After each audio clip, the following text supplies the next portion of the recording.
Here are the reasons why Todd Friel doesn't think good Christians should watch Game of Thrones. Let's dive into the compiled list. These are the complaints that people had against the pastor for telling them to not watch, what's the word I'm looking for? Oh yeah, pornography, the Game of Thrones. Here we go. Number one, you haven't even seen the show. Kevin DeYoung's response, that's true.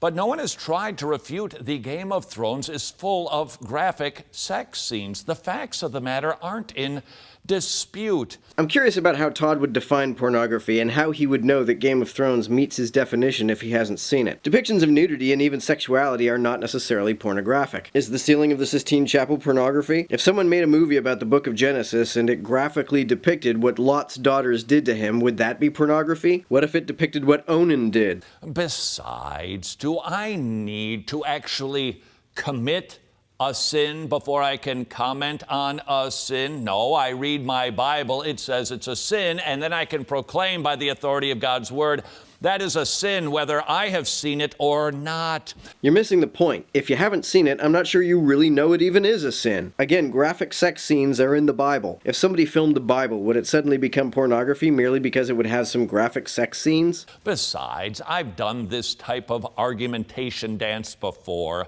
When the person says, have you seen the Game of Thrones before you judge it? And if you respond and go, well, you know, I think I've seen like a few minutes of it once passing by until it got to the smutty scene, then I turned it right away. Well, yeah. Did you watch the whole episode? And if you respond and say, well, I did watch the whole episode. Well, yeah, did you watch the whole series? And if you happen to have watched the whole series, they'll go, yeah, but did you see the behind-the-scenes video? Do you know who the people are who wrote it? Have you read everything that they've ever written? It just doesn't matter. I doubt that anybody really expects anybody to know Game of Thrones inside and out before they can pass judgment on it. I don't think that it's too much to expect that a person sees a sex scene and gets the gist of its context, though. Number two argument Kevin received. Don't like it? Then don't watch it. The young pastor responded, that would be a fine point if the argument only concerned taste and preference. But what would you say if your son tried that line in defense of his pornography? Hey, Dad, you don't like porn? Don't watch it. Well, first I'd say that I don't think Game of Thrones is pornography. Secondly, my reaction would depend on whether my son were an adult or not. This question sounds like it implies that we should scold people for their viewing habits as though they were all children. I'm guessing it wouldn't stand just like this argument. Number three, the Bible is full of sex and violence. Oh, yawn. There is a world of difference between a terse description of sin, David lay with Bathsheba, a metaphor-laden poem about romantic love, Song of Songs, or a chapter about the ugliness of spiritual adultery and watching two naked people pretend to have sex. Why? This makes it sound as though Todd really believes that if a film faithfully depicted the sex in the Bible, it would in fact become pornography. And as for the violence in the Bible, does that give us permission to produce or consume gory, violent fare?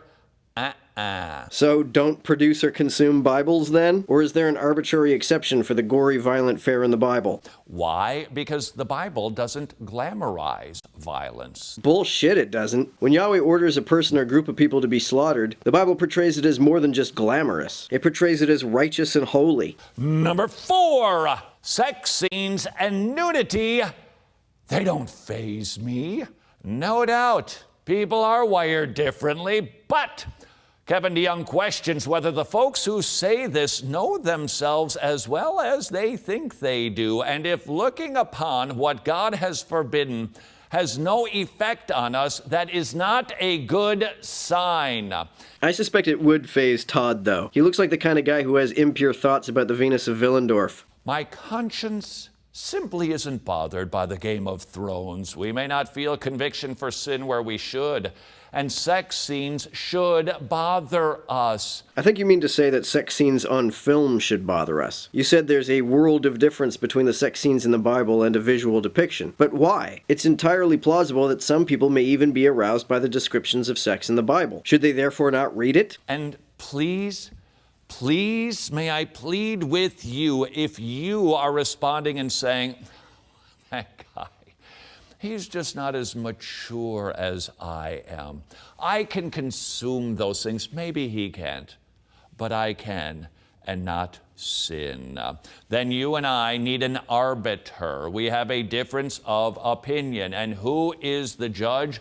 Who rules in this court case? The Bible does. Well, who is your arbiter if you have a difference of opinion regarding your interpretations of the Bible? This seems to be addressed to Christians, so it seems as though the Christians who watch Game of Thrones may already disagree about whether the Bible really does forbid watching such a show. And the Bible tells us we shouldn't either look at or speak of dirty things. Unless it's Lot's daughters having sex with him while he's passed out drunk, or any of the gross-ass passages about seed spilling.